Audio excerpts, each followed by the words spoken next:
Selamat pagi, siang, dan malam bagi teman-teman atau dosen yang sedang menonton video ini.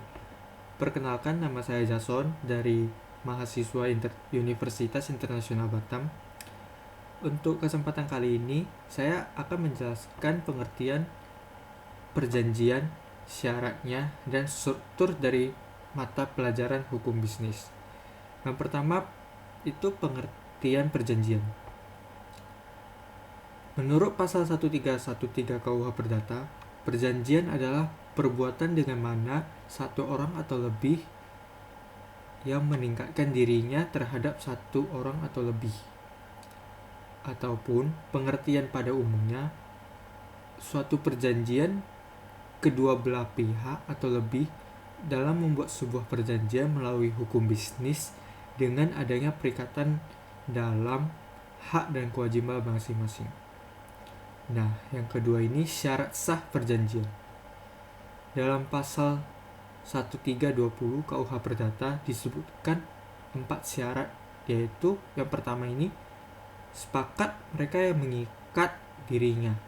Ini dalam artinya bahwa para pihak yang membuat suatu perjanjian itu harus sepakat atau setuju mengenai perjanjian yang akan diadakan tanpa adanya paksaan, kekhilafan, dan penipuan. Yang kedua, kecakapan untuk membuat suatu perikatan.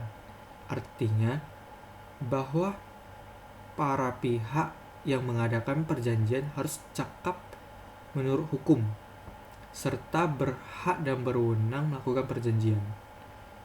Yang ketiga, suatu hal tertentu atau objek tertentu.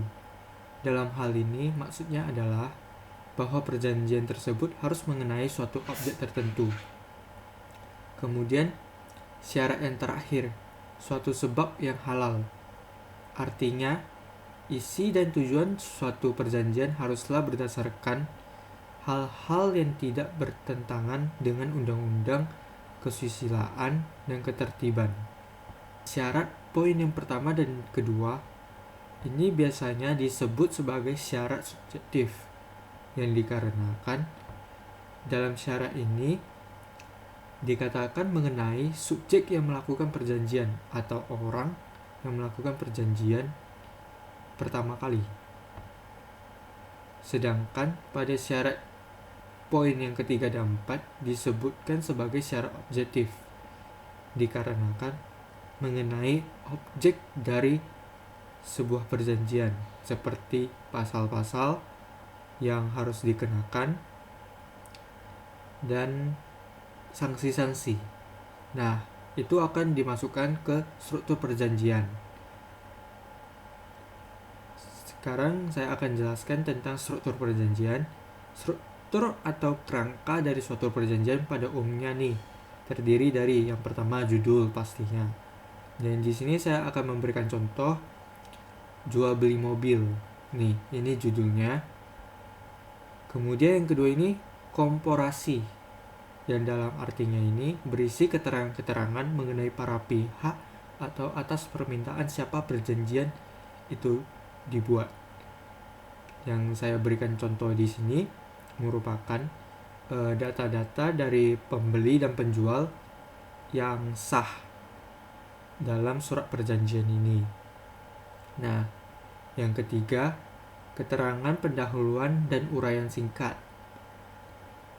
yang artinya atau yang dimaksudkan dari para pihak atau yang bisa dikatakan lazim dinamakan presime.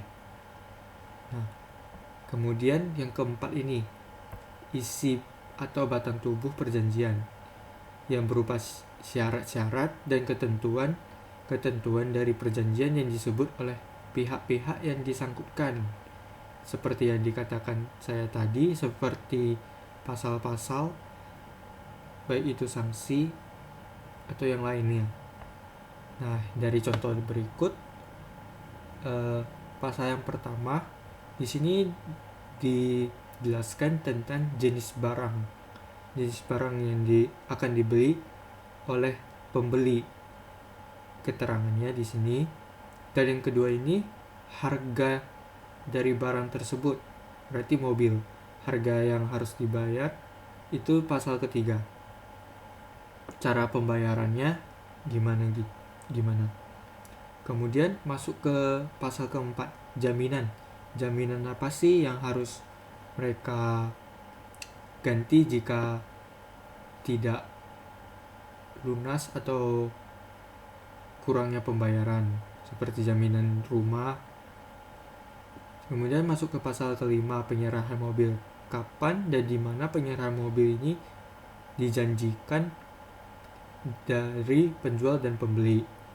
Nah, kemudian pasal ke-6, status kepemilikan, status pembelinya. Kemudian pasal ke-7 itu ada sanksi. Sanksi ini berupa yang dikatakan saya tadi, seperti jaminan. Kemudian pasal ke-8 ini ada kerusakan dan kehilangan, yang dimana itu tentunya adanya dengan asuransi atau asuransi. Kemudian masuk ke pasal 9, hal-hal yang lain.